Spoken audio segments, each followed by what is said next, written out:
नमस्कार। मैं डॉक्टर हिमानी भाटिया, हिंदी विभाग, राजकीय स्नातकोत्तर महाविद्यालय बारा आपका स्वागत करती हूँ। आज मैं आपको बीए थर्ड ईयर में फर्स्ट पेपर में छायावाद के बारे में बताने जा रही हूँ।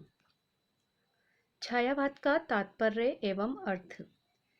हम देखते हैं कि छायावाद के तात्पर्य एवं अर्थ को लेकर विभिन्न विद्वानों एवं समालोचकों ने अपने मत व्यक्त किए हैं, जिसमें से हम सबसे पहले देखते हैं कि आचार्य रामचंद्र शुक्ल क्या कहते हैं।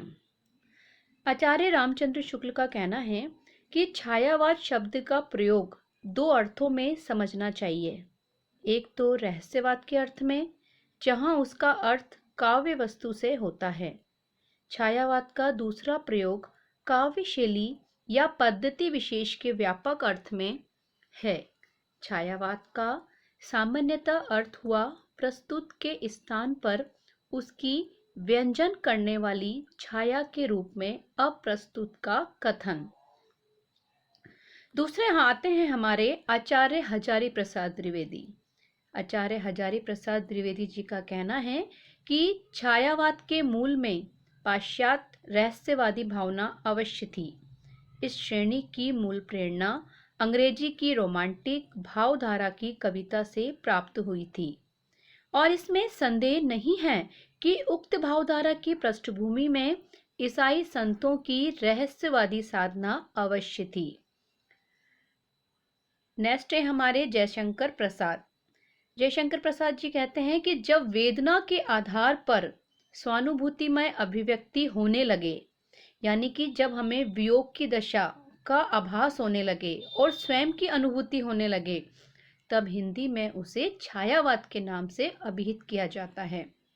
इसी प्रकार अन्य समीक्षकों ने भी छायावाद का अर्थ और परिभाषाएं दी हैं। इन सभी परिभाषाओं में यद्यपि काफी भिन्नता है, तथापि इतना स्पष्ट हो जाता है कि इसका उद्भव पूर्ववर्ती काव्य की स्थूल और इतिवृत्त शैली के प्रति विद्रोह के रूप में हुआ है।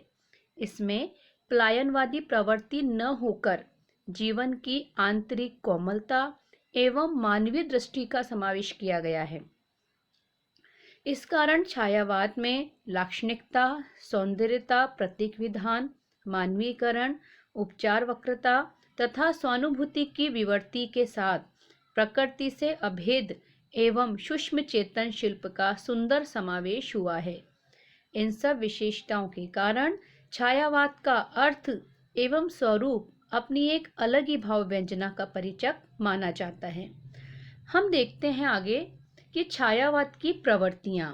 छायावादी काव्य की प्रवृत्तियों को हम मुख्यतः 3 भागों में बांटते हैं। हम सबसे पहले देखते हैं कि छायावादी काव्य की प्रमुख प्रवृत्तियों को विषयगत, विचारगत एवं शैलीगत। अब हमने इनकी 3 काव्यगत प्रवृत्तियां ली हैं, विषयगत, विचारगत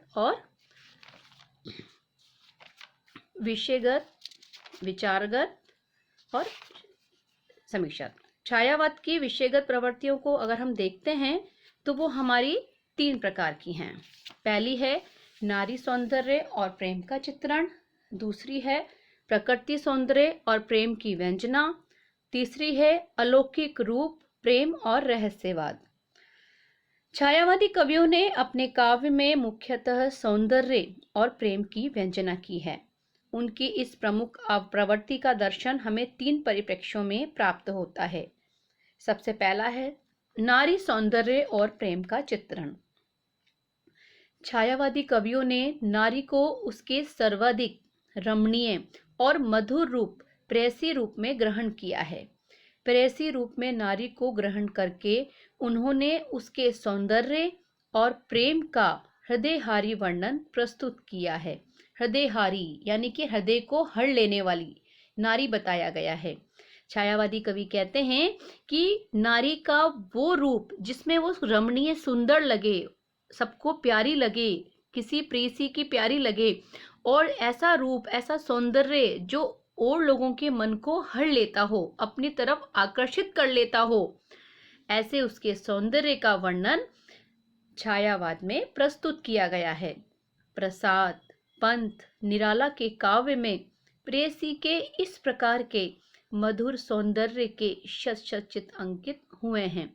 कामयानी में श्रद्धा का सौंदर्य चित्रण हुआ है। नील परिधान बीच सुकुमार, खुल रहा मृदुल अध खुला अंग, खिला हो जो बिजली का फूल, मेघवन बीच गुलाबी रंग। इस प्रकार का मार्मिक और इस प्रकार का सौंदर्य का जो वर्णन किया है वो अद्भुत है। प्रेम के क्षेत्र में छायावादी कवि किस प्रकार की रूढ़ि या मर्यादा की श्रृंखला से परिबद्ध नहीं दिखाई देते थे। जो उनके मन में आता था वो अपनी भाषा में अपनी लेखनी के माध्यम से उसको व्यक्त कर देते थे। निराला ने प्रेयसी में प्रेम का आदर्श प्रस्तुत करते हुए लिखा है, दोनों हम भिन्न वर्ण, भिन्न जाति, भिन्न रूप, भिन्न धर्म भाव पर केवल अपना तत्व से प्राणों से एक थे। छायावादी कवियों की ऐसी प्रेम अभिव्यक्ति कहीं और दिखाई नहीं देती है। छायावादी कवियों ने व्यक्तिगत प्रेमानुभूतियों को ही छंद व्यंजना की है। साथ ही प्रणय व्यापार के वर्णन में उन्होंने स्थूल कार्यों की अपेक्षा हृदय के सूक्ष्म भाव दशाओं की और स्वयं को अधिक रमाया है। प्रेम व्यंजना के क्षेत्र में छायावादियों की विशेषता उनकी वेदना है, क्योंकि जब तक वेदना नहीं होगी, जब तक वियोग नहीं होगा, तब तक संयोग नहीं होगा। और जब तक वियोग होने के बाद जो संयोग होता है उसका अपना एक अलग ही मजा होता है। उनके प्रेम का अंत सदैव वेदना में होता है। इसी प्रकार प्रेम विषयक छायावादी काव्य में मिलन के उल्लास की अपेक्षा विरह की एकांत पीड़ा अधिक अभिव्यक्त हुई है। एक विरहानुभूति द्रष्टव्य हम आपको बताते हैं। विस्मृत होवे बीती बातें, विस्मृत होवें, भूल जाएं उन बीती बातों को, अब जिनमें कुछ सार नहीं, वह जलती छाती न रही, अब वैसा शीतल प्यार नहीं। कि भूल जाएं उन बीती बातों को, उन बातों में अब कोई मतलब नहीं रहा। वह जलती छाती ना रही, वो छाती ना रही, वो दिल ना रहा, वो हृदय ना रहा जो जलता था, मचलता था एक दूसरे के लिए। अब वैसा शीतल प्यार नहीं रहा। जो एक ठंडी छा दे जाती थी, एक शीतलता दे जाती थी, वैसा प्यार अब नहीं रहा। सब अतीत में लीन हो चली, सब अतीत में लीन हो चली, आशा मधु अभिलाषाएं सब पता नहीं कहाँ खो गईं, भूतकाल में चली गईं। मेरी आशाएं, मेरी इच्छाएं, मेरी अभिलाषाएं। प्रिय की निष्ठुर विजय हुई है, पर यह तो मेरी हार नहीं। कि मेरे प्रिय जो बहुत निष्ठुर है, बेदर्द हैं, उनकी आज विजय हुई है, पर मैं अभी भी नहीं हारी हूँ। उपयुक्त विरह वर्णन वेदना की प्रखर अनुभूतियों से ओतप्रोत दिखाई देता है। दूसरा हमारा है प्रकृति, सौंदर्य और प्रेम की व्यंजना। प्रकृति के सौंदर्य और उसमें प्रेम का वर्णन भी छायावादी कवियों की श्रृंगारिकता का ही दूसरा रूप है। वे प्रकृति में नारी के मोहक और सौंदर्य को देखते हैं।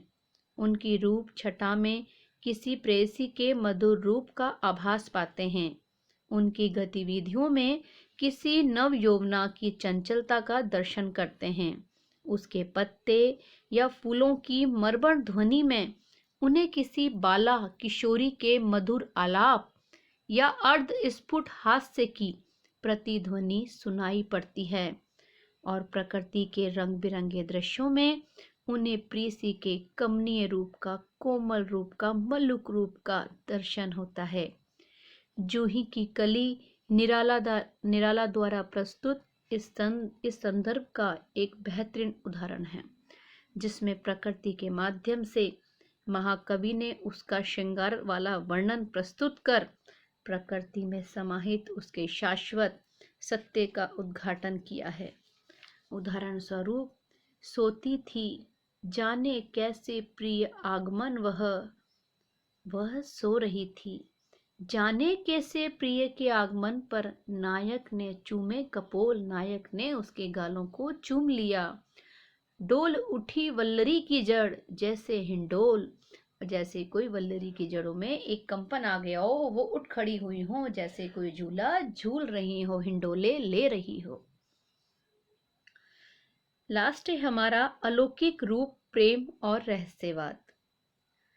अलौकिक प्रेम और रहस्य भी छायावादी काव्य की एक प्रमुख विशेषता है।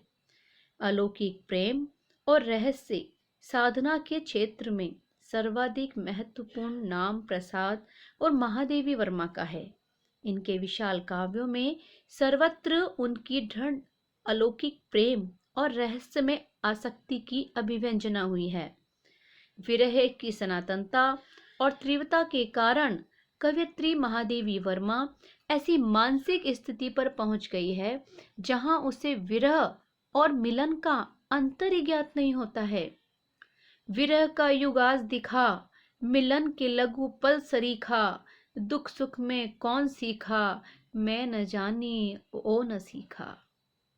कि विरह की चरम व्यापकता और वेदना की तीव्रता के कारण महादेवी को अपनी चिर संगनी वेदना की मधुरता का आभास मिलने लगता है और उन्होंने स्वयं की वेदना को उसके शाश्वत रूप में स्वीकार कर लिया। उसके जीवन के इस यथार्थ की सर्वोत्कृष्ट व्यंजना उनके मधुर मधुर मेरे दीपक जल नामक कविता से दिखाई देती है। और अंत में मैं यही कहना चाहूंगी इन सब विवेचनों के आधार पर कि निष्कर्ष रूप में यही कहा जा सकता है कि छायावाद की विषयगत प्रवृत्तियों में नारी सौंदर्य, प्रकृति सौंदर्य और अलौकिक प्रेम या रहस्यवाद की सहज अभिव्यक्ति हमें दिखाई देती है। धन्यवाद।